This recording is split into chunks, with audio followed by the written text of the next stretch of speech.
कपिल होफर ने अपने हालिया फैसलों पर फिर से विचार किया। उसने अपने अधीनस्थों को सौंपे गए काम को याद किया। उनमें से ज़्यादातर व्यस्त थे, जबकि उसके कुछ गुर्गे अभी खाली बैठे थे। जानकारी के अनुसार उस लड़के का हाल ही में जागरण हुआ है। कोई भी अनुभवी लेवल 1 का जादूगर उसे आसानी से मार सकता है। ये सोचते ही उसके होंठों पर एक कुटिल मुस्कान तैर गई।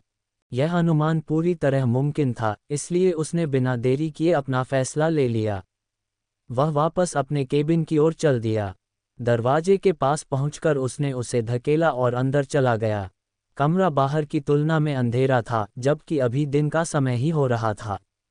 अंदर कदम रखते ही उसने दरवाजा बंद कर लिया और रोशनी का मंत्र बुदबुदाया।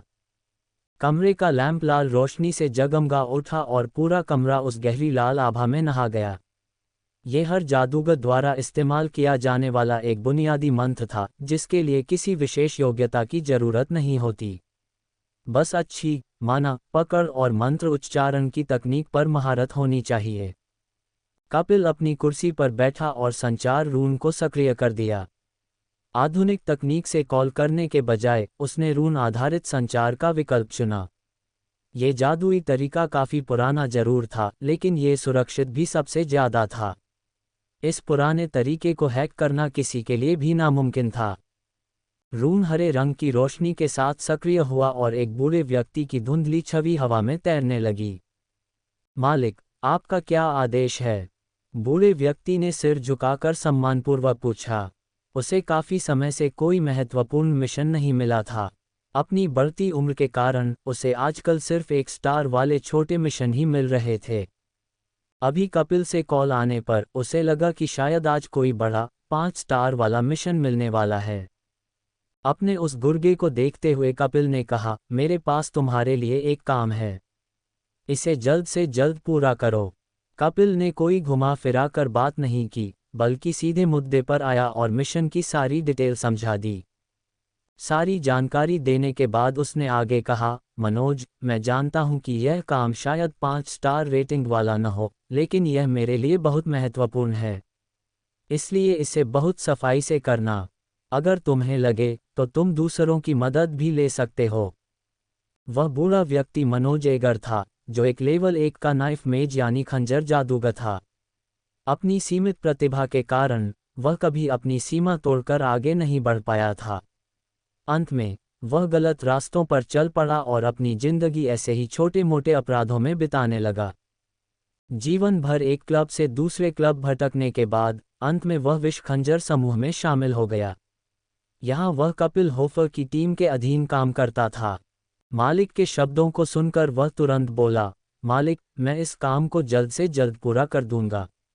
मिशन के बारे में जानने के बाद उसके दिमाग में विफलता का विचार भी नहीं आया। एक स्कूली बच्चे को मारना उसके लिए बहुत मामूली बात थी। कपिल होफर ने सिर हिलाया और संचार बंद कर दिया। उसे मिशन की विफलता की बिल्कुल भी चिंता नहीं थी। स्कूली बच्चों के विपरीत ये अपराधी जादूगर क्रूर और चालाक होते थे। यहाँ तक कि उसे खुद भी नहीं पता था कि मनोज ने लेवल 1 की सीमा पर रहते हुए अब तक कितने लोगों को रास्ते से हटाया होगा। वह इस मिशन को लेकर पूरी तरह बेफिक्र था। दूसरी ओर मनोज एगर काफ़ी खुश था। उसका बूढ़ा शरीर उत्साह से कांपने लगा। मालिक ने मुझे एक मिशन सौंपा है। भले ही यह छोटा काम है, लेकिन मेरे लिए इतना ही काफ़ी है। उसने चौड़ी मुस्कान के साथ बड़बड़ाते हुए कहा। वह तुरंत निकलना चाहता था, लेकिन उसने खुद को रोक लिया। उसे मालिक की सलाह याद आई, वैसे भी उसे किसी की मदद की जरूरत नहीं थी। मनोज ने खुद से कहा, अगर टीम मिशन होता तो इनाम बांटना पड़ता। वह इतना भी मूर्ख नहीं था कि इतने आसान काम के लिए किसी और को शामिल करे। उसने योजना बनाना शुरू किया। उसे अपने मालिक से उस लड़के के बारे में सारी जानकारी मिल चुकी थी। उसने फैसला किया कि वह स्कूल से घर लौटते समय गरुड़ नाम के उस लड़के को मार डालेगा। मनोज ने कोई बड़ी तैयारी नहीं की। उसका जादुई खंजर हत्या के लिए ही बना था। उसे बस लड़के के करीब जाना था और काम खत्म करना था। जब उसने अपने दिमाग में पूरी स्थिति की कल्पना की, तो उसकी आंखों में एक क्रूर चमक आ गई। आज का दिन उसके लिए लकी था। अब से वह कपिल के और करीब रहने की कोशिश करेगा ताकि भविष्य में तरक्की की कोई उम्मीद जग सके। इसके लिए वह उस लड़के के शरीर के टुकड़े टुकड़े कर देगा। ये सोचते हुए उसके हाथ में एक जादुई खंजर उभर आया।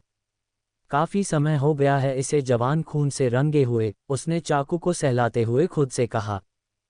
तारा द्वार हाई स्कूल। कक्षाएं खत्म होने में बस 1 घंटा बचा था। कक्षा, मैंने आज बाकी सबको मारने के बारे में सोचा था, लेकिन सबसे सुरक्षित तरीका यही है कि उन सभी को एक साथ खत्म किया जाए। अगर मैं कक्षा ए1 के निचले स्तर के छात्रों को एक एक करके मारता हूं, तो हो सकता है कि मैं कोई निशान छोड़ दूं जो बहुत खतरनाक हो सकता है। मेरा मन मुझे उन्हें मारने से मना कर रहा है। छोटी मछलियों को मारने में इतनी मेहनत करना बेकार है। लेकिन मेरा दिल कुछ और कह रहा है, वह चाहता है कि जो भी मेरे खिलाफ खड़ा हो, उसे मिटा दिया जाए। चाहे वह कोई छोटी मछली हो या कोई बहुत बड़ा विशेषज्ञ, मेरा दिल उन सभी का अंत देखना चाहता है। इस इच्छा को महसूस करते हुए मैंने खुद पर काबू पाया। चूंकि अभी ऐसा करना सुरक्षित नहीं है, इसलिए भविष्य में उन्हें मारने का मौका जरूर मिलेगा। भविष्य की बात करें तो मेरी आंखें उम्मीद से चमक उठीं। राक्षस शिकार यात्रा से बेहतर मौका और क्या हो सकता है। मेरे होंठों पर एक हल्की सी मुस्कान आ गई। मैं पूरी तरह से सुश्री सरिता पर निर्भर नहीं रह सकता। एक मध्यम दर्जे की प्रतिभा होने के नाते मुझे खुद भी कुछ करना होगा। नहीं, हमें कुछ करना होगा। मैंने लोकेश की तरफ देखा। मैं लगभग उसे भूल ही गया था। कक्षा ए1 का हर छात्र राक्षस शिकार यात्रा से अनुभव प्राप्त करता है। लेकिन मैं और लोकेश, हम में उनसे कम प्रतिभा नहीं है, फिर भी हमारे साथ भेदभाव किया जा रहा है। अचानक मेरे दिमाग में एक अच्छा विचार आया। ये बहुत जोखिम भरा है लेकिन तार्किक है। मैंने लोकेश की तरफ मुड़कर पूछा, लोकेश, क्या तुम राक्षस शिकार यात्रा पर जाना चाहते हो? मैंने अपने चेहरे पर एक बड़ी मुस्कान के साथ कहा। लोकेश, जो अपने दूसरे सहपाठी से बात कर रहा था, मेरे शब्दों को सुनकर दंग रह गया। उसने तुरंत हैरानी के साथ गरुड़ की ओर देखा। मेरे मुस्कुराते चेहरे को देखकर वह समझ गया कि मैंने जरूर कुछ सोच रखा है। लोकेश ने अपनी चमकती आंखों से मुझे देखा और पूछा, गरुड़, क्या तुम कोई योजना बना रहे हो? वह मेरी योजना सुनने के लिए बेताब था। हाँ हाँ हाँ, मैंने उसके चेहरे के हाव भाव देखकर हंसते हुए कहा। मेरी तरह वह भी राक्षस शिकार यात्रा का इच्छुक था। लोकेश की मदद से मुझे यकीन था कि मेरी योजना सफल होगी।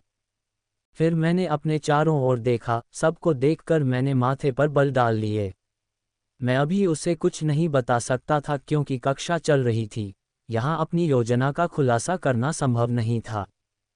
कौन जाने, कोई मेरी योजना के बारे में कक्षा ए1 के छात्रों को बता दे। अगर मेरी योजना लीक हो गई तो इससे फायदे से ज़्यादा नुकसान होगा। मैंने सिर हिलाते हुए कहा, खैर, मैं इसके बारे में क्लास के बाद बात करूंगा।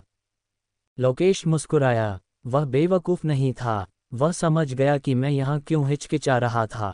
यहाँ कुछ छात्र ऐसे थे जो कक्षा ए1 के छात्रों से जुड़े थे। अगर उन्होंने मेरी बातें सुन ली तो मुश्किल हो जाएगी।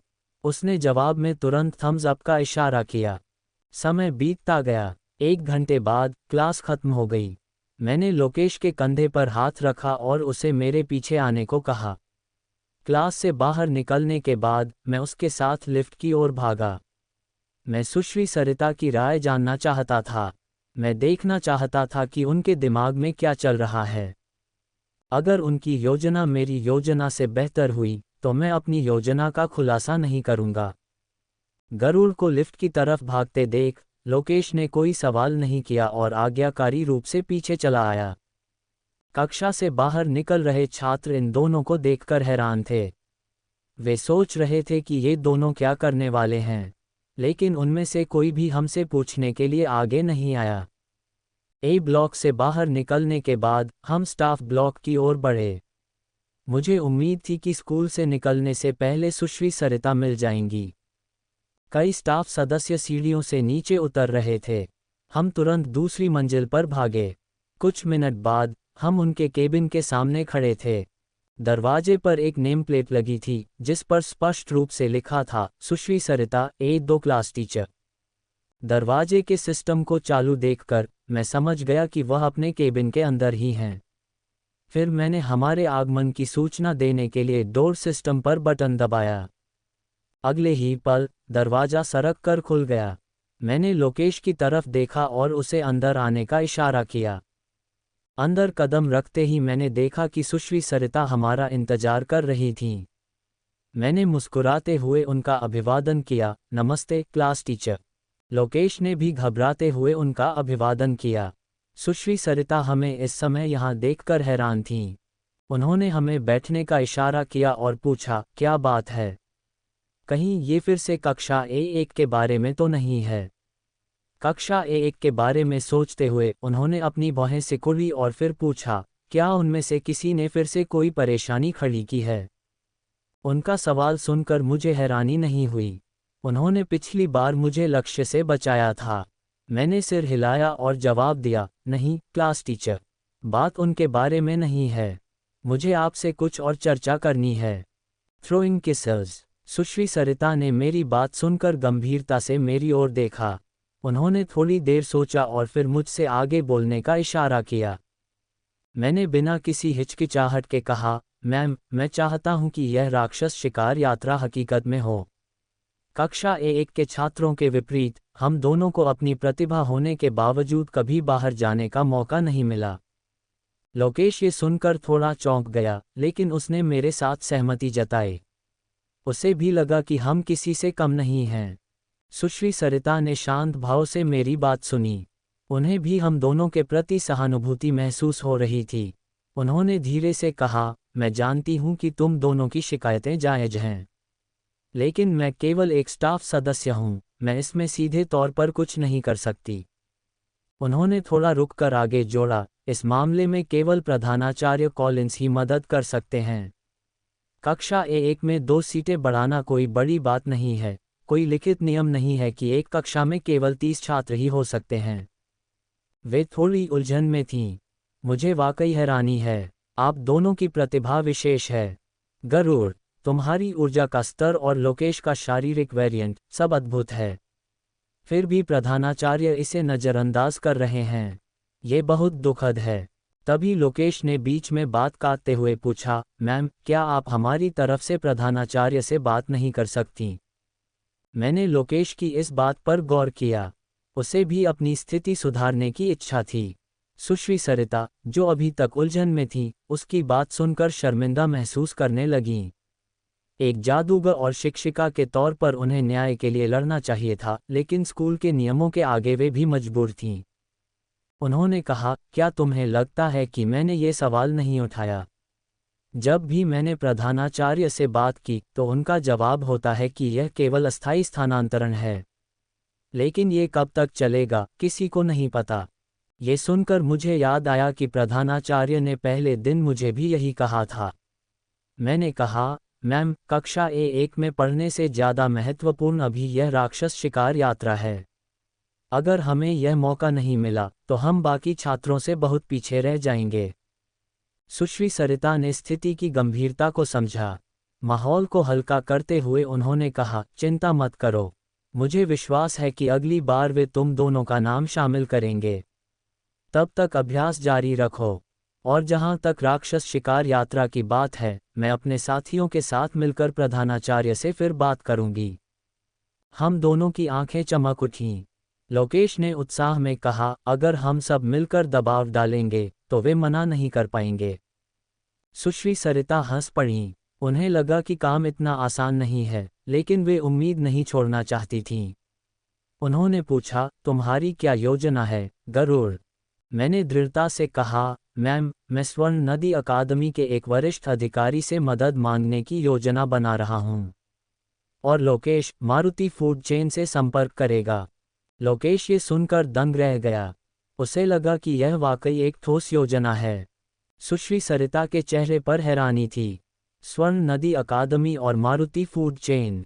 लेकिन तुम दोनों अभी नए नए जागृत हुए हो, तुम उनसे संपर्क कैसे करोगे? मैंने आत्मविश्वास के साथ बताया, मैम, उस वरिष्ठ अधिकारी ने मुझे खुद अपना संपर्क विवरण दिया है। वे निश्चित रूप से मदद करेंगे। सुश्री सरिता का चेहरा खुशी से खिल उठा। अगर ये बड़े घराने हस्तक्षेप करते हैं तो न केवल राक्षस शिकार यात्रा बल्कि तुम दोनों का भविष्य भी बदल जाएगा। गरुड़, तुम जरूर उनसे बात करना। लोकेश ने भी अपनी बात रखी। मैम, मैं भी मारुति फूड चेन से मदद की पूरी कोशिश करूंगा। सुश्री सरिता ने हंसते हुए कहा, ठीक है, मैं उनके सहयोग की प्रतीक्षा करूंगी। हम दोनों उनके केबिन से बाहर आ गए। सुश्री सरिता को अब उम्मीद की एक किरण दिखाई दे रही थी और हम जानते थे कि आगे क्या करना है। कन्फेटी। स्कूल से निकलने के बाद मैंने और लोकेश ने अपने रास्ते अलग कर लिए। जाने से पहले मैंने उसे सलाह दी कि जितनी हो सके उतनी मदद जुटाए। अगर स्वर्ण नदी अकादमी और मारुति फूड चेन जैसे दो बड़े संगठन एक साथ आ जाएंगे तो भविष्य में स्कूल प्रशासन को हमारे सामने झुकने से पहले 2 बार सोचना पड़ेगा। चलते हुए मैं भाग्यशाली महसूस कर रहा था कि मेरे पास जतिन मेहरा का संपर्क नंबर था। वे लेवल 5 के अग्नि जादूगर हैं। अब तक मैंने उनके अलावा लेवल 5 का कोई जादूगर नहीं देखा था।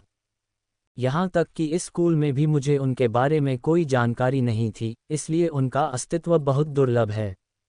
इसीलिए मैंने उन पर अपनी उम्मीदें टिका रखी थीं। अगर जतिन मेहरा तैयार हो जाते हैं तो बहुत अच्छा होगा, हालांकि मुझे नहीं लगता कि वे खुद आएंगे। मैंने सुना है कि लेवल 5 के जादूगर बड़े संगठनों में ऊंचे पदों पर होते हैं। अगर वे स्वर्ण नदी अकादमी से ही कुछ निचले स्तर के अधिकारियों को भेज दें तो भी मेरा काम हो जाएगा। मैं घर पहुंचकर उन्हें कॉल करने का विचार कर रहा था। मैं अपने घर की ओर बढ़ रहा था। कक्षा A1 के उन 4 छात्रों की किस्मत अच्छी है कि वे अभी बचे हुए हैं, लेकिन मेरी पूरी एकाग्रता इस योजना पर थी। भविष्य में अगर मौका मिला तो मैं उन्हें छोड़ूंगा नहीं। गरुड़ का घर यहाँ से पैदल दूरी पर था। 15 मिनट का रास्ता और कई गलियां पार करनी पड़ती थीं। 3 गलियां दूर मनोज एगर नाम का लेवल 1 का खंजर जादूगर गरुड़ को खत्म करने के लिए तैयार बैठा था। उसने स्कूल से गरुड़ के घर तक के रास्तों की पहले ही रेकी कर ली थी। मनोज ने सबसे छोटा रास्ता चुना था क्योंकि उसे पता था कि गरुड़ इसी रास्ते से आता है। वह एक कोने में भेष बदल कर बैठा था। आने जाने वाले लोग उसे एक साधारण भिखारी समझ रहे थे और कोई शक नहीं कर रहा था। भिखारी के रूप में मनोज का भेष इतना सटीक था कि किसी को अंदाजा भी नहीं था कि वह एक कुख्यात अपराधी है। उसके दोनों तरफ 2 बड़ी इलेक्ट्रॉनिक की दुकानें थीं, लेकिन वहां भीड़ कम थी।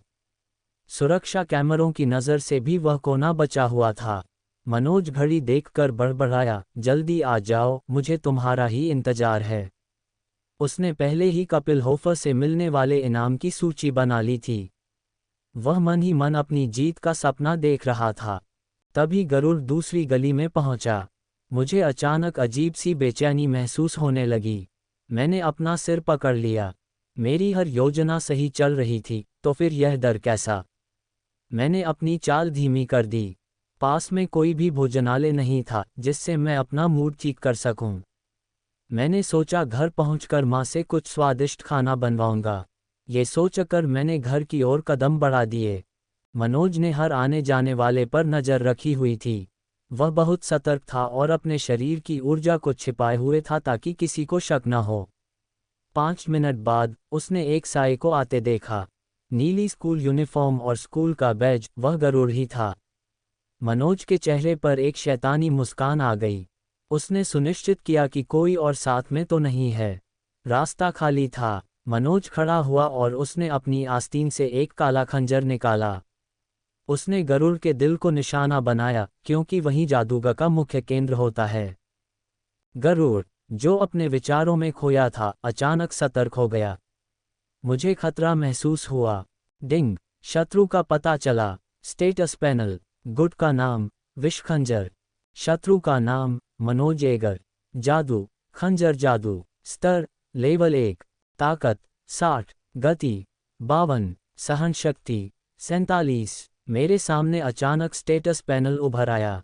मैंने उसे पहचान लिया। मुझे ये भी समझ आ गया कि सीधे मुकाबले में बचना नामुमकिन है। विष खंजर का आदमी। मुझे तुरंत ख्याल आया कि मुझे भीड़भाड़ वाले इलाके की तरफ भागना चाहिए।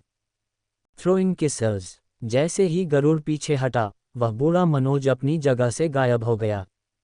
उसकी गति इतनी तीव्र थी कि पलक झपकते ही वह गरुड़ के ठीक सामने प्रकट हो गया। उसने अपनी आस्तीन से खंजर निकाला और सीधे गरुड़ के दिल को निशाना बनाकर वार किया। खंजर की नोक जब गरुड़ के दिल के करीब पहुंची, तभी गरुड़ ने अपना मंत्र बुदबुदाया।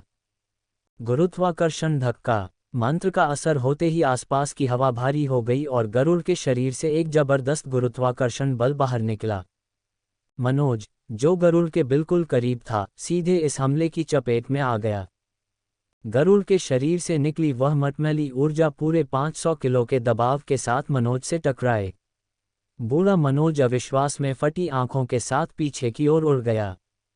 तेज झटके के कारण उसके शरीर की कई हड्डियां चटकने लगीं और उसके मुंह से खून की एक फुहार निकल आई।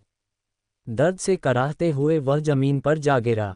मनोज को यकीन था कि वह अपने स्तर पर 600 किलो का दबाव झेल सकता है, इसलिए गरुड़ जैसे नए जादूगर को कमतर आंकना उसे भारी पड़ गया। वह जमीन पर पड़ा पड़ा चक्कर खा रहा था, अपनी सुध खो रहा था। इससे पहले कि वह उठ पाता, गरुड़ ने ऊपर से एक और भयानक बल का प्रयोग किया। गुरुत्वाकर्षण क्षेत्र। 500 किलो का भारी दबाव फिर से उसके शरीर पर पड़ा और वह सीधा जमीन में धंस गया। पहले से चटक चुकी हड्डियां इस भारी बोझ तले पूरी तरह कुचल गईं। आह की एक दर्दनाक चीख के साथ वह वहीं बेहोश हो गया। मैंने उसके कुचले हुए शरीर को देखकर गहरी सांस ली। उसकी ताकत मेरे गुरुत्वाकर्षण के दबाव को झेलने के काबिल नहीं थी। अब आगे क्या करना चाहिए? मैंने आसपास देखा। मुझे खुद को उजागर करने की कोई चिंता नहीं थी, क्योंकि मैं पुलिस विभाग का एक हिस्सा था। उस बूढ़े के बेहोश होने के बाद उसे और पीटने का कोई तुक नहीं बनता था। उसे मारना मेरे लिए फ़ायदेमंद नहीं था, लेकिन विभाग को सौंपने पर कप्तान आर्यन से मुझे इनाम जरूर मिलेगा। वह विश्व खंजर गिरोह का आदमी था, तो उसके पास की जानकारी कीमती होगी।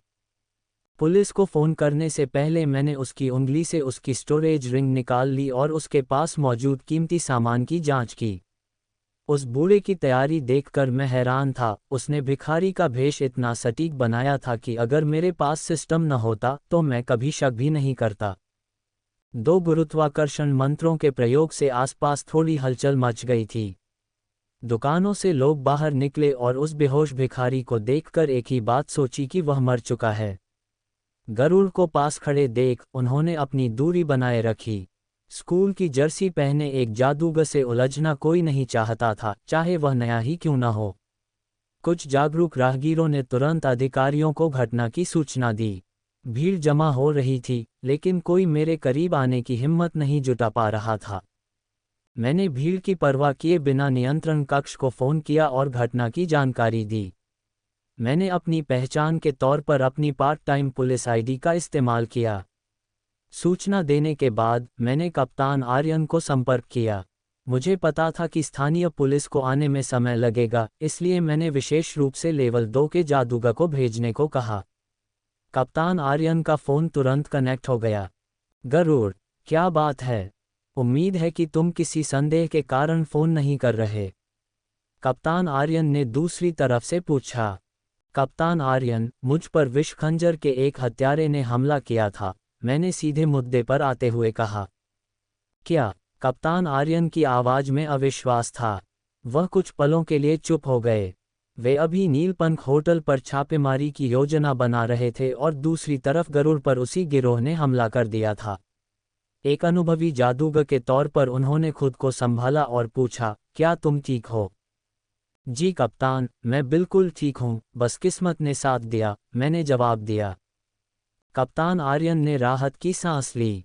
मुझे स्थिति के बारे में विस्तार से बताओ, उन्होंने निर्देश दिया।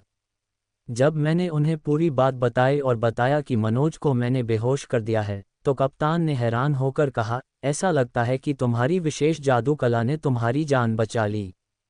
ये वाकई चौंकाने वाला है। तुमने उसे जिंदा पकड़कर बहुत अच्छा किया, हमें उससे बहुत जानकारी चाहिए। मैं उसे सीधे हमारे मुख्यालय की सेल में ट्रांसफ़र करने का बंदोबस्त कर रहा हूँ। कप्तान ने फ़ोन रखते हुए कहा कि मुझे मेरे काम के लिए बड़ा इनाम मिलेगा। मैंने फ़ोन काटा और बूढ़े मनोज के शरीर पर नज़र डाली। उसकी हड्डियां टूटी थीं, लेकिन उसकी जान को खतरा नहीं था। आसपास खड़े कुछ लोग मेरी तस्वीरें ले रहे थे। मैंने माथा सिकोड़ा लेकिन उन्हें टोका नहीं। मैंने सोचा कि अगर यह बात स्कूल प्रबंधन को पता चली तो क्या होगा। वे शायद मुझे तुरंत कक्षा A1 में प्रमोट कर देंगे और फिर मुझे जतिन मेहरा की मदद लेने की ज़रूरत नहीं पड़ेगी। खैर, 2 योजनाएं हमेशा एक से बेहतर होती हैं। 20 मिनट बाद पुलिस की 7 लोगों की टीम मौके पर पहुंची। लवनीत, जो एक लेवल 2 का अग्नि जादूगर था, सबसे पहले मेरी ओर बढ़ा। उसके साथ लेवल 2 का हीलिंग जादूगर ईशान भी था। मैंने उन्हें अपनी ओर आते देखा। लवनीत ने बेहोश मनोज एगर के शरीर की जांच की और अपने सहायक ईशान को उसे उठाने का इशारा किया। ईशान ने मुझे अविश्वास से देखा, मानो सोच रहा हो कि स्कूल के छात्र इतने खतरनाक कब से हो गए। लवनीत ने उसे जादुई हथकड़ी पहनाई और ईशान ने उस पर एक हीलिंग मंत्र का प्रयोग किया। लवनीत मेरी ओर मुड़ा और बोला, तुम गरुड़ हो, है न? मैंने सिर हिलाया। लवनीत ने मुझे ऊपर से नीचे तक देखा और कहा, भले ही यह चौंकाने वाला है, लेकिन तुमने बेहतरीन काम किया है। कप्तान आर्यन का फ़ोन हमें मिल चुका है, हम इसे मुख्यालय ले जा रहे हैं। मैंने मुस्कुराते हुए जवाब दिया, समाज के इन अपराधियों को रोकना मेरा कर्तव्य है। मेरे इस जवाब ने उन्हें चकित कर दिया। क्या वह सिर्फ एक पार्ट टाइमर नहीं है? लवनीत ने खुद से सोचा, लेकिन उसने कोई टिप्पणी नहीं की। वे मनोज को लेकर वहां से चले गए। कन्फेटी, पुलिस टीम को अपराधी के साथ जाते देख मैंने राहत की सांस ली। पूरी घटना के दौरान उन्होंने मुझसे कोई पूछताछ नहीं की, और मैं जानता था कि यह कप्तान आर्यन की वजह से ही संभव हुआ है।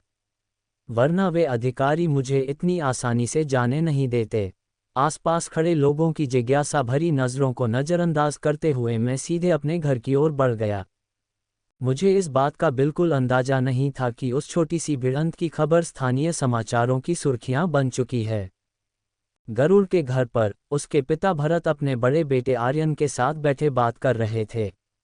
आर्यन को घर लौटे 20 मिनट हो चुके थे, लेकिन गरुड़ का कहीं पता नहीं था। आर्यन को पिछले कुछ दिनों से गरुड़ के बदले हुए व्यवहार को लेकर थोड़ा अजीब लग रहा था। भरत ने आर्यन के चेहरे पर आए भावों को भांप लिया और पूछा, आर्यन, क्या कोई समस्या है? आर्यन ने तुरंत सिर हिलाकर मना कर दिया, नहीं पिताजी, मैं ठीक हूँ। सब कुछ ठीक है। लेकिन भरत को यकीन नहीं हुआ। उन्हें कल ही उनकी पत्नी ने गरुड़ के बदलते व्यवहार के बारे में बताया था। उनकी चर्चा मुख्य रूप से कल्पतरु जिम को लेकर थी। आर्यन को अपने स्कूल के दिनों में कल्पतरु जिम में जाने का मौका नहीं मिल पाया था, जिसकी वजह से उसकी प्रगति अपने अमीर सहपाठियों की तुलना में थोड़ी धीमी रही थी। उस समय परिवार की आर्थिक स्थिति ठीक नहीं थी, जिसका अफसोस भरत को आज भी था।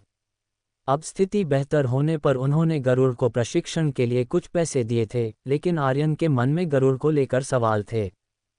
भरत ने एक लंबी आह भरी और कहा, क्या तुम गरुड़ के बारे में सोच रहे हो? इस अचानक पूछे गए सवाल ने आर्यन को थोड़ा झेंपा दिया। उसने स्थिति को संभालते हुए कहा, जी, मैं बस उसके बारे में सोच रहा था। वह आजकल बहुत बाहर रहने लगा है, पता नहीं उसके मन में क्या चल रहा है। भरत हल्की मुस्कान के साथ बोले, मैं उसके घर वापस आने पर उससे बात करूंगा। पृथ्वी श्रेणी की विधि और मध्यम दर्जे की प्रतिभा के साथ वह जरूर कुछ अच्छा करेगा। तुम ज्यादा चिंता मत करो। चलो, कुछ समाचार देखते हैं। आर्यन ने सहमति में सिर हिलाया और मेज पर रखे छोटे से रूनिक उपकरण को सक्रिय कर दिया। अगले ही पल हवा में एक होलोग्राफिक प्रोजेक्शन उभर आया। वे अक्सर इसी तरह समाचार देखा करते थे। स्थानीय समाचारों में सरकार के फैसलों और जादूगर हस्तियों की खबरों का सिलसिला चल रहा था। तभी अचानक एक ब्रेकिंग न्यूज़ आई। फुटेज में एक स्कूल का छात्र एक घायल व्यक्ति के पास खड़ा था। आर्यन अचानक चिल्लाया, पिताजी, ये जगह तो हमारे घर के बिल्कुल पास की है। भरत अचानक सोफे से खड़े हो गए। उनके खड़े होते ही अनजाने में ही उनके शरीर से एक तीव्र जादुई दबाव, मैजिक प्रेशर निकला। इस अचानक आए दबाव से आसपास की कुर्सियां और मेज हिल गई और मेज पर रखा रूनिक उपकरण टूटकर बिखर गया। आर्यन ने चौंककर अपने पिता की ओर देखा और फिर स्क्रीन की तरफ ध्यान दिया। रिपोर्टर ने उस छात्र पर कैमरा जूम किया। आर्यन की आंखें फटी की फटी रह गईं। गरुड़! भरत के दिमाग में सन्नाटा छा गया। स्क्रीन पर उनका बेटा था। आर्यन ने तुरंत अपनी संचार घड़ी से उस न्यूज़ वेबसाइट को एक्सेस किया। भरत ने गंभीर स्वर में कहा, आर्यन, क्या तुम्हें यकीन है कि वह गरुड़ है? आर्यन ने फिर से फुटेज देखी। 7 पुलिस जादूगर उस छात्र के साथ थे। आर्यन हैरानी से बोला, पिताजी, ये तारा द्वार हाई स्कूल की जर्सी है। मुझे कोई संदेह नहीं है, वह गरुड़ ही है। भरत की नज़रें स्क्रीन पर गड़ गईं। वे देख सकते थे कि एक अधिकारी घायल व्यक्ति का इलाज कर रहा था। फुटेज में नीचे लिखा आ रहा था, एक घायल वृद्ध भिखारी थ्रोइंग किसेस। आर्यन की आवाज़ सुनकर उसके पिता ने भी स्क्रीन पर अपनी नज़रें टिका दीं। घायल व्यक्ति देखने में भिखारी ही लग रहा था, लेकिन वह लड़का उसके पास क्या कर रहा था? क्या उसने उसे चोट पहुंचाई थी? रिपोर्टर केवल कयास लगा रहे थे, उनके पास कोई सबूत नहीं था। सब कुछ साफ हुआ जब पुलिस अधिकारी आए। वे गरुड़ से बात कर रहे थे और फिर उस बूढ़े भिखारी को साथ ले गए। भरत को कुछ समझ तो नहीं आया, लेकिन उन्होंने राहत की सांस ली कि पुलिस ने गरुड़ में कोई गलती नहीं निकाली। गरुड़ के घर पहुंचने पर आर्यन और भरत ने प्रोजेक्शन बंद कर दिया। भरत ने आर्यन से कहा कि घर आते ही गरुड़ से अच्छी तरह बात करेंगे। आर्यन स्टोर रूम की तरफ चला गया ताकि वह गरुड़ के आने का इंतजार कर सके और उससे सच्चाई पूछ सके। दूसरी ओर गरुड़ सड़क पर चलता हुआ मन ही मन बुदबुदा रहा था, विषखंजर। उनकी गणना बहुत तेज है। मैं पार्ट टाइम काम कर रहा हूँ, अगर वे इसी आधार पर मुझे निशाना बना रहे हैं तो ये बहुत बुरा है। मैंने तो कभी उनका कुछ बिगाड़ा भी नहीं था। अपराधियों के निशाने पर होना वाकई डरावना है। मुझे उम्मीद है कि कप्तान आर्यन सुरक्षित होंगे। वह अपने घर के सामने पहुंचा, गेट खोला और अंदर कदम रखा। जैसे ही मैंने घर के अंदर पहला कदम रखा, मेरा दिल जोर से धड़कने लगा। मैंने सामने देखा, पिताजी। उनका स्वर बहुत गंभीर था। उनका गुस्सा मुझ पर केंद्रित था। उलझन में मैं उनके पास से गुजरकर सीढ़ियों की तरफ बढ़ने लगा। भरत, जो अपने बेटे का इंतजार कर रहे थे, इस मामले को सुलझाने के लिए उतावले थे। उन्होंने मुझे बिना अभिवादन किए सीधे अपने कमरे की ओर जाते देखा तो उनका गुस्सा और बढ़ गया। गरुड़, मुझे तुमसे बात करनी है, भरत ने आवाज़ दी। पिताजी की आवाज़ सुनकर आर्यन भी अपने कमरे से बाहर आ गया। मुझे पिता के बगल में खड़े भाई को देखकर अजीब लगा। क्या इसने पिताजी को सब बता दिया? मैं रुका और उनकी ओर मुड़ा। मैंने शांत भाव बनाए रखते हुए पूछा, क्या बात है पिताजी? क्या तुमने उस बूढ़े भिखारी पर हमला किया? भरत ने तीखी नज़रों से सवाल किया। बूढ़ा भिखारी? उनका सवाल सुनकर मैं चौंक गया। उन्हें कैसे पता? फिर मुझे एहसास हुआ, यह उन स्थानीय न्यूज़ रिपोर्टरों का काम है। लेकिन मैं डरा नहीं, क्योंकि मैंने उस बूढ़े को किसी के देखने से पहले ही घायल किया था। आत्मविश्वास के साथ मैंने उनकी नज़रों का सामना किया और कहा, जब मैं घर आ रहा था तो मैंने देखा कि वह बूढ़ा व्यक्ति घायल अवस्था में पड़ा था। कोई उसकी मदद के लिए नहीं आ रहा था, इसलिए मैंने स्थानीय पुलिस को फ़ोन किया। मैंने जो कहा वह पूरी तरह झूठ था, लेकिन मुझे पता था कि पुलिस अधिकारी सच नहीं खोलेंगे क्योंकि उस व्यक्ति की पहचान गोपनीय थी। मीडिया चाहे कितनी भी कोशिश कर ले, अंत में उन्हें विफलता ही मिलेगी। मेरे इस अचानक आए जवाब ने उन्हें सकते में डाल दिया। भरत का तनाव गायब हो गया। उन्होंने राहत महसूस की कि उनके बेटे ने एक मानवीय कार्य किया था। उनका गुस्सा गायब हो गया और उन्होंने मुस्कुराते हुए मुझे देखा। तभी आर्यन ने कंफ्यूज होकर पूछा, तो उस बूढ़े भिखारी को घायल किसने किया? मैंने एक लंबी सांस ली और जवाब दिया, मुझे नहीं पता। इसीलिए मैंने पुलिस को बुलाया। केवल वही देख सकते हैं कि क्या हुआ है। भरत ने समझदारी में सिर हिलाया। आर्यन ने भी और सवाल नहीं पूछे। दोनों को संतुष्ट देख मैंने मुस्कुराते हुए कहा, ठीक है, मैं फ्रेश होने अपने कमरे में जा रहा हूँ। पिताजी ने मुस्कुराते हुए इशारा किया, ठीक है, पुलिस को फ़ोन करके तुमने बहुत अच्छा किया। 2 घंटे बाद पुलिस दल अपराधी को लेकर लाल नगर मुख्यालय पहुंच गया। अंदर पहुंचते ही उन्होंने बिना समय बर्बाद किए उस बूढ़े को बेसमेंट की कालकोठरी में डाल दिया। कोठरी अंधेरे में बनी थी। मनोज एगर अभी भी बेहोश था। उसे बंद करने के बाद लवनीत ने आसपास देखा। वहां जेल रक्षक एम्बाल के अलावा कोई नहीं था। एम्बाल एक स्थिर और कठोर व्यक्ति था जो चुपचाप कैदियों पर नजर रखता था। ये जेल केवल आपातकालीन मामलों के लिए थी। लवनीत के मन में कप्तान आर्यन का मिशन चल रहा था। वह नहीं चाहता था कि किसी को भी इस बूढ़े भिखारी के बारे में पता चले, यहाँ तक कि पुलिस के बाकी अधिकारियों को भी नहीं। थोड़ी देर बाद वह जेल रक्षक एम्बाल के साथ बाहर निकल आया। एम्बाल एक लंबी कद काठी वाला मध्यम आयु वर्ग का व्यक्ति था। वह लेवल 3 का रक्षात्मक जादूगर था। उसकी जादुई शक्ति उसके शरीर के चारों ओर चांदी का कवच बनाती थी, जिससे उसे भेदना नामुमकिन था। एम्बाल के केबिन में पहुंचकर लवनीत ने कहा, एम्बाल, यहाँ बात करना सुरक्षित है। दीवारों पर कई सुरक्षा मंत्र लगे हैं। लवनीत का चेहरा गंभीर था। उसने कहा, इस बूढ़े भिखारी की पहचान गोपनीय है। मैं नहीं चाहता कि इसका डेटा फिलहाल रिकॉर्ड में आए। एम्बाल ने थोड़ा माथा सिकोड़ा। उसने कभी ऐसी मान का सामना नहीं किया था, लेकिन वह लवनीत को जानता था। उसने जवाब दिया, अगर यह गोपनीय मामला है तो ये गंभीर होगा। चिंता न करें, मैं फिलहाल जानकारी रोक कर रखूंगा। उसने आगे जोड़ा, मैं उस पर नज़र रखूंगा। अगर उसने कोई अजीब हरकत की तो मैं आपको तुरंत बुला लूंगा। लवनीत ने राहत की सांस ली और मुख्यालय से बाहर निकल गया।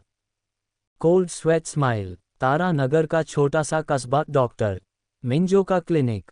कप्तान आर्यन ने गरुड़ से फोन कट करते ही अपना रुख पूरी तरह बदल लिया। उनकी आंखों में एक क्रूर चमक थी। विषखंजर गिरोह बहुत चालाक है, उन्होंने बड़बड़ाते हुए कहा। उनके बगल में बैठे उपकप्तान अलाना का चेहरा भी गंभीर हो गया। उन्हें अंदाजा हो गया था कि कुछ बुरा हुआ है। अलाना ने पूछा, कप्तान, क्या बात है? आर्यन ने सबको देखते हुए कहा, मुझे उम्मीद नहीं थी कि विषखंजर हमसे एक कदम आगे होगा। हम यहाँ उनके ठिकाने को खत्म करने की योजना बना रहे थे और उन्होंने कुछ मिनट पहले ही गरुड़ की हत्या के लिए एक लेवल 1 के जादूगर को भेज दिया। ये सुनकर कमरे में सन्नाटा पसर गया। अलाना अविश्वास में बोला, क्या? वह तो अभी एक स्कूल का बच्चा है। उसका उनसे क्या लेना देना? अगर यह सच है तो विषखंजर वाकई बहुत क्रूर हैं। बाकी टीम के सदस्य भी चिंतित थे। डॉक्टर मिंजो, जो अब तक खामोश थे, ने अंदाजा लगाया कि उनकी टीम में इन 5 के अलावा कोई छठा सदस्य भी है। आर्यन ने गहरी सांस लेकर कहा, गरुड़ की किस्मत अच्छी थी कि उसने किसी तरह उस लेवल 1 के जादूगर को घायल करके बेहोश कर दिया और स्थानीय पुलिस को मदद के लिए बुला लिया। मैं अभी एक व्यक्ति को फ़ोन कर रहा हूँ, हमें उस अपराधी को पूछताछ के लिए हमारी सेल में चाहिए। जब आर्यन बाहर गए तो डॉक्टर मिंजो ने अलाना से पूछा, मिस्टर अलाना, यहाँ क्या चल रहा है? अलाना ने हंसते हुए बताया, कल कप्तान ने एक स्कूल के लड़के को पार्ट टाइम नौकरी पर रखा है। कुछ मिनट पहले विषखंजर के एक हत्यारे ने उसे मारने की कोशिश की थी। डॉक्टर मिंजो हैरान रह गए, क्या वह सुरक्षित है? अलाना ने सिर हिलाया। लोट्टी ने सवाल उठाया, इसकी कोई खुफिया जानकारी पहले क्यों नहीं मिली? कुछ मिनट बाद आर्यन वापस आए। उन्होंने बताया कि उन्होंने पुलिस अधिकारियों से संपर्क कर लिया है और वे उस अपराधी को उनके मुख्यालय की जेल में ट्रांसफ़र कर रहे हैं। आर्यन ने निर्देश दिया, हम आज रात निकलेंगे। अलाना और जिमी को खोजबीन करनी होगी। सब ने कमर कस ली। डॉक्टर मिंजो ने मुस्कुराते हुए कहा, कप्तान आर्यन, ये सुनकर आश्चर्य हुआ कि आपने एक स्कूली छात्र को अपनी टीम में भर्ती किया है। वह जरूर खास होगा, है ना? आर्यन ने अन्ना होकर कहा, कुछ खास नहीं, उसने कम वेतन पर काम करने के लिए सहमति दे दी थी। उल्का देश, मीटियोर कंट्री। उल्का देश गरुड़ के रहने वाले रेत पत्थर देश के पास ही स्थित था। जतिन मेहरा, जो स्वर्ण नदी अकादमी के एक उच्च अधिकारी और लेवल 5 के अग्नि जादूगर थे, इस शक्तिशाली देश में गुप्त जांच के लिए आए थे। उल्का देश के अधिकांश निवासी जनजात शक्तिशाली जादुई प्रतिभा के धनी होते थे। उनकी अधिकांश जादुई शक्तियां उल्कापिंडों, मीटियोराइट्स से संबंधित होती थीं। जतिन मेहरा एक होटल में पीले आसमान को देखते हुए आराम कर रहे थे। यहाँ की अकादमी मेरी स्वर्ण नदी अकादमी के प्रति बहुत शत्रुतापूर्ण है। यहाँ से मदद की उम्मीद करना बेकार है, उन्होंने खुद से कहा। वे यहाँ सर्वोच्च उल्का अकादमी द्वारा किए जा रहे किसी प्रतिबंधित शोध की जांच करने आए थे। ऐसी खबर थी कि उन्होंने उस शोध में सफलता पा ली है जिसने दुनिया भर की ताकतों को चिंता में डाल दिया था। अचानक जतिन मेहरा को गरुड़ की याद आई। उल्कापिंड की बात हो रही है, क्या लाल प्रांत के उस नए लड़के के पास भी अंतरिक्ष से संबंधित शक्ति नहीं है? गरुड़, गुरुत्वाकर्षण जादूगर। जतिन मेहरा की आंखों में एक चमक आई। ये देश अंतरिक्ष से संबंधित अवशेष खरीदने के लिए सबसे अच्छी जगह है। अगर मुझे गरुड़ के लिए एक दो चीजें मिल जाएं तो उसके लिए उपयोगी होंगी। वह ये सोचकर मुस्कुराए और लाल प्रांत की समाचार वेबसाइट खोलने के लिए आगे बढ़े। अगले ही पल उनका चेहरा पूरी तरह बदल गया। वे अविश्वास में अपनी सीट से खड़े हो गए। Cold sweat smile. उल्का देश न्यूज़ चैनल पर तारा नगर के उस छोटे से कस्बे की घटना दिखाई जा रही थी जहां एक स्कूली छात्र एक घायल वृद्ध भिखारी के पास खड़ा था। खबर में उस छात्र का जिक्र था। जतिन मेहरा ने स्क्रीन पर उस लड़के को देखा और उन्हें उसे पहचानने में एक पल भी नहीं लगा। ये तो गरुड़ है, ये सब क्या हो रहा है? उन्होंने माथे पर बल डालते हुए सोचा। वे सुनिश्चित करना चाहते थे कि वह वास्तव में गरुड़ ही है, लेकिन तभी उन्हें अपनी जांच से संबंधित कुछ सूचनाएं प्राप्त हुईं। उन्होंने स्क्रीन से ध्यान हटाया और अपने कमरे की ओर बढ़ गए। ये कैसा प्रतिबंधित शोध वे कर रहे हैं? क्या ये जानकारी मूल्यवान है? उन्होंने चलते हुए खुद से बुदबुदाया। उन्हें मिले संदेश में इस देश की एक विशिष्ट जगह का जिक्र था जहां उन्हें जांच के और सुराग मिल सकते थे। जतिन ने कमरे का दरवाजा बंद किया और संदेश को दोबारा पढ़ा। मुखबिर की बात पर पूरी तरह भरोसा नहीं किया जा सकता था, लेकिन उन्हें लगा कि शायद ये बात अन्य गुटों के कानों तक भी पहुंच चुकी होगी। उन्हें किसी ऐसी स्थिति में नहीं पढ़ना था जहां उनकी पहचान उजागर हो जाए। यदि स्वर्ण नदी अकादमी की संलिप्तता का पता चला तो यह उनके देश पर दबाव डाल सकता था। मैं कहां से शुरुआत करूं? उन्होंने आईने में अपना प्रतिबिंब देखते हुए खुद से पूछा। उनके मन में एक अजीब सी बेचैनी थी कि उन्हें जानकारी पर आंख मूंदकर भरोसा नहीं करना चाहिए। उन्होंने अपने स्टोरेज रिंग से एक पोर्टेबल रूनिक डिस्क निकाली और हवा में एक बड़ा प्रोजेक्शन उभारा। उन्होंने उल्का देश का नक्शा देखा। ये देश आकार में चौकोर था। उन्हें अपनी जांच के लिए एक सही शुरुआती बिंदु चाहिए था। उल्का देश 3 पड़ोसी देशों से घिरा था। उनमें से एक रेत पत्थर देश था जिसकी सीमाएं उल्का देश के साथ 2 जगहों पर मिलती थीं। जतिन मेहरा ने सीमाओं को देखते हुए मुस्कुराते हुए सोचा, यहाँ से घर वापस भागना मेरे लिए कोई समस्या नहीं होगी। उनकी नज़रें सर्वोच्च उल्का अकादमी पर टिकीं, जो देश के बिल्कुल केंद्र में स्थित थी। कहते हैं कि यह अकादमी एक उल्कापिंड स्थल के ऊपर बनी है, उन्होंने मन ही मन सोचा। अभी अकादमी के आसपास जाना असंभव था। 20 मिनट तक नक्शे का विश्लेषण करने के बाद उन्हें कोई संदिग्ध जगह नहीं मिली, सिवाय उस बंजर इलाके के जिसका जिक्र मुखबिर ने किया था। बंजर जमीनें आमतौर पर कचरे से भरी होती हैं, लेकिन ये जगह अकादमी के हृदय स्थल के सबसे करीब थी। शायद वहाँ कोई आश्चर्य छिपा हो। अभी वे देश के दक्षिणी क्षेत्र में थे। उन्हें जांच के लिए रात में यात्रा करनी होगी। उन्हें एक सामान्य इंसान का भेष धरकर जाना होगा। योजना तय करने के बाद उन्हें गरुड़ का ख्याल आया। शुक्र है, मेरे पास इस लड़के का नंबर है, मैं सीधे उसी से पूछताछ कर सकता हूँ। गरुड़ का परिप्रेक्ष्य। मैंने कभी नहीं सोचा था कि न्यूज़ रिपोर्टर इतनी जल्दी पहुँच जाएंगे। शुक्र है, वे थोड़ी देर से आए, इसलिए उन्हें पूरी कहानी नहीं पता चली। मैं अपने बड़े से बिस्तर पर गिर पड़ा और राहत की सांस ली। मेरा शरीर आखिरकार ढीला पड़ गया था।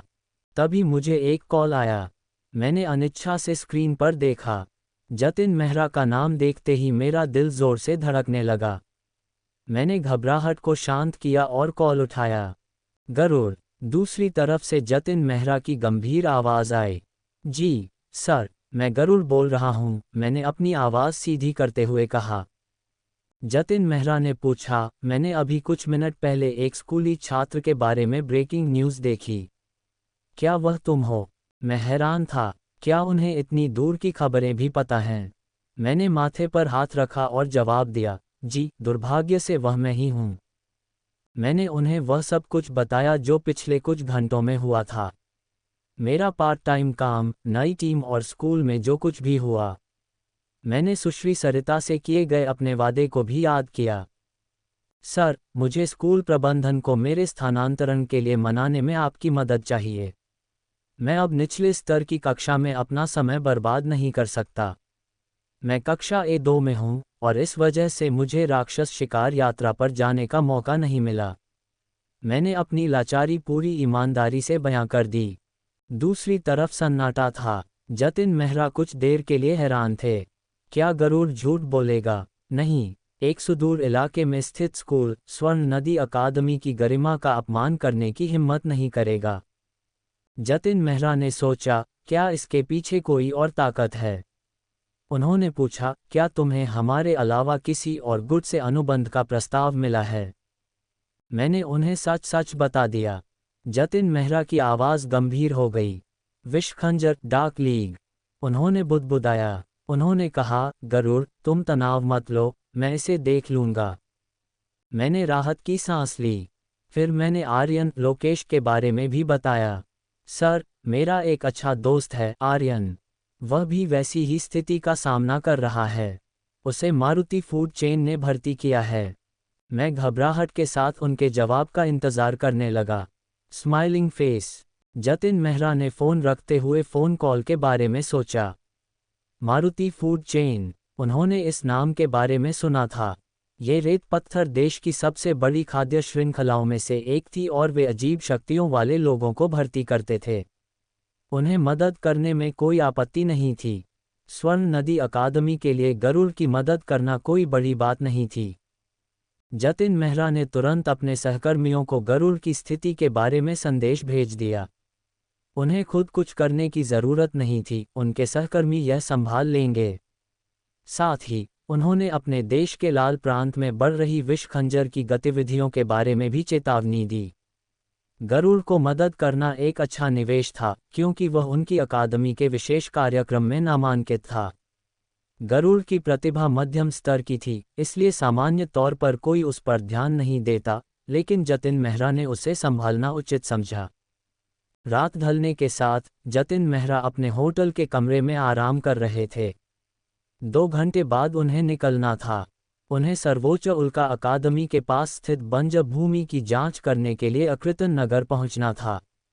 अकृतन नगर में आबादी अधिक थी, इसलिए वह अपनी पहचान छिपाकर वहां काम कर सकते थे। उन्होंने एक सामान्य इंसान का भेष धरने का फैसला किया। सब कुछ तय करने के बाद उन्होंने अपनी आंखें मूंद लीं। नीलपंख होटल, तारानगर। होटल के रिसेप्शन पर बैठा वृद्ध जादूगर लगातार सड़क पर नजरें गड़ाए हुए था। वह किसी का इंतजार कर रहा था।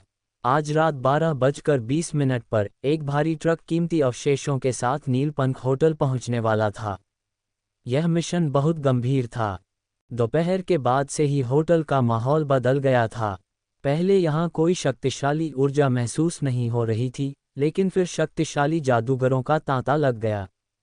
वृद्ध जादूगर ने अपनी वर्षों की अनुभव से भांप लिया कि दोपहर से शाम तक लगभग 10 लोग आ चुके थे। पहले समूह के लोग लेवल 2 के थे, लेकिन शाम को जो 5 लोग आए, उनका दबाव भयानक था। वे स्पष्ट रूप से लेवल 3 के जादूगर थे। इतनी कम समय में इतनी बड़ी संख्या में शक्तिशाली जादूगरों का जमावड़ा होने का मतलब था कि कुछ बहुत बड़ा होने वाला है। वृद्ध जादूगर ने उनकी कुछ बातें सुनी थीं, जो रात के मिशन की ओर इशारा करती थीं।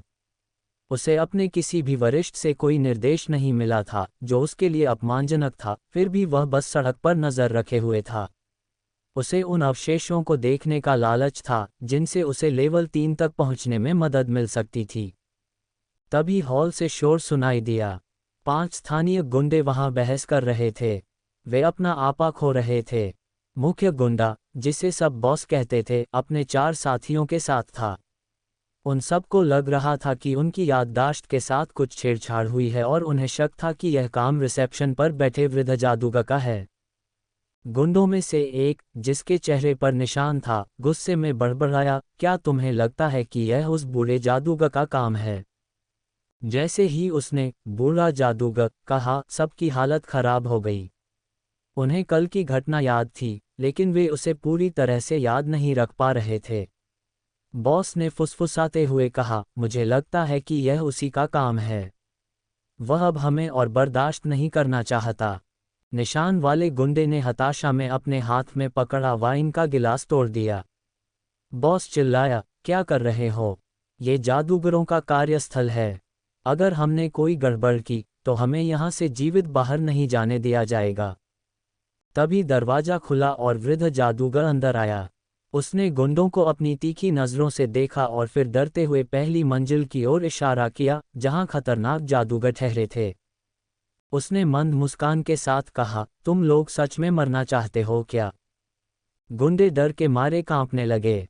निशान वाले गुंडे ने हकलाते हुए कहा, तुम, हम अपने मास्टर को सब बता देंगे। बॉस का चेहरा पीला पड़ गया। उसे यकीन हो गया था कि कल उनकी याददाश्त मिटाने वाला यही वृद्ध जादूगर था। वृद्ध जादूगर ने उसकी धमकी पर कोई ध्यान नहीं दिया। उसे ऐसी धमकियों की आदत थी। Cold sweat smile. बूढ़े जादूगर ने सबको देखते हुए अपनी नाक सिकुड़ी। उसकी प्रवृत्ति तो इन लोगों को एक कड़ा सबक सिखाने की थी, लेकिन दूसरी मंजिल पर मौजूद दुश्मनों के डर से उसने खुद को रोक लिया। उसने गुंडों को चेतावनी दी, यहाँ शोर मत मचाओ, वरना तुम्हारा मास्टर भी तुम्हें नहीं बचा पाएगा। ये कहकर वह वापस अपने रिसेप्शन डेस्क पर जाकर बैठ गया। उसके जाते ही गुंडों ने राहत की सांस ली, विशेषकर मोटा बॉस, जिसे बूढ़े जादूगर की बातें अभी भी चुभ रही थीं। उसने खुद से बड़बड़ाया, उसका क्या मतलब था कि हमारा मास्टर हमें नहीं बचा पाएगा। बाकी गुंडे चुपचाप बैठे रहे। उन्हें कुछ पल पहले तक अपनी जान जाने का डर सता रहा था, लेकिन किसी तरह वे बच निकले। निशान वाले गुंडे ने डरते हुए पूछा, बॉस, क्या अब हम घर जा सकते हैं? मोटा बॉस झिझका। यहाँ उन्हें खाने पीने की सुविधा थी, बाहर जाने पर पैसे खर्च करने पड़ते। उसने सबको रुकने के लिए मना लिया। दूसरी ओर, ऊपर दूसरी मंजिल पर मौजूद 5 जादूगर गंभीर चर्चा में थे।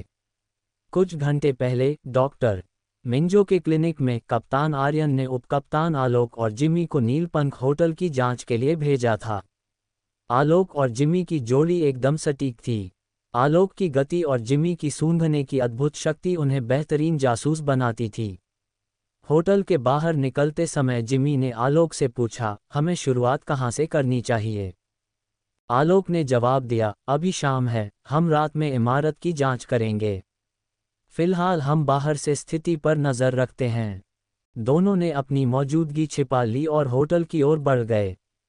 आलोक को पक्का यकीन था कि आज ही विषखंजर गिरोह को अपनी खेप मिलने वाली है। कुछ देर बाद होटल की ओर 5 लोग बढ़ते दिखे। जिमी ने तुरंत उनकी गंध पहचान ली। उसने फुसफुसाते हुए कहा, 5 लोग जा रहे हैं, जिनमें से 4 लेवल 3 के जादूगर हैं, लेकिन एक की गंध मैं नहीं पहचान पा रहा। आलोक का चेहरा गंभीर हो गया। जो गंध नहीं पहचान में आ रही थी, वह निश्चित रूप से लेवल 4 का जादूगर था। उसने तुरंत कप्तान आर्यन को मैसेज भेजा। डॉक्टर मिंजो के क्लिनिक में कप्तान आर्यन को जैसे ही यह खबर मिली, उनकी आंखों में एक चमक आ गई। 5 खतरनाक अपराधी, यह मामूली बात नहीं थी। उन्हें डर था कि कहीं वह लेवल 4 का जादूगर लखन तो नहीं। विषखंजर गिरोह 3 लेवल 4 के जादूगरों द्वारा बनाया गया था। जोरावर जहरीला जादूगर कपिल होफर कीट जादूगर और लखन बलगम जादूगर। लखन सबसे घृणित था और उसके शरीर से निकलने वाला चिपचिपा पदार्थ सबसे खतरनाक जहर माना जाता था। आर्यन ने पिछली बार जब उसका सामना किया था तो वह अनुभव बहुत भयानक था। उन्होंने तुरंत मुख्यालय को फ़ोन किया और बैकअप टीम की मांग की। 1 घंटे बाद उन्हें सूचना मिली कि एक लेवल 4 के जादूगर के नेतृत्व में नई टीम आ रही है। उन्होंने राहत की सांस ली, हालांकि उन्हें पक्का नहीं पता था कि वह कौन है। आर्यन ने अपनी टीम की ओर देखा, आज रात एक भीषण लड़ाई होने वाली है। सब तैयार हो जाओ। टीम के बाकी सदस्य, जिनमें पाम और लोट्टी भी शामिल थीं, सब ने सहमति में सिर हिलाया। डॉक्टर मिंजो ने ये सब सुना और चिंतित हो गए। उन्होंने आर्यन से पूछा, कप्तान आर्यन, यहाँ के आम लोगों का क्या होगा? अगर लड़ाई छिड़ी तो हजारों जानें जा सकती हैं। आर्यन ने बूढ़े डॉक्टर की ओर देखा। वह उनकी चिंता समझ सकते थे, लेकिन सब कुछ उनके हाथ में नहीं था। उन्होंने बस इतना कहा कि वह अपना सर्वश्रेष्ठ प्रयास करेंगे।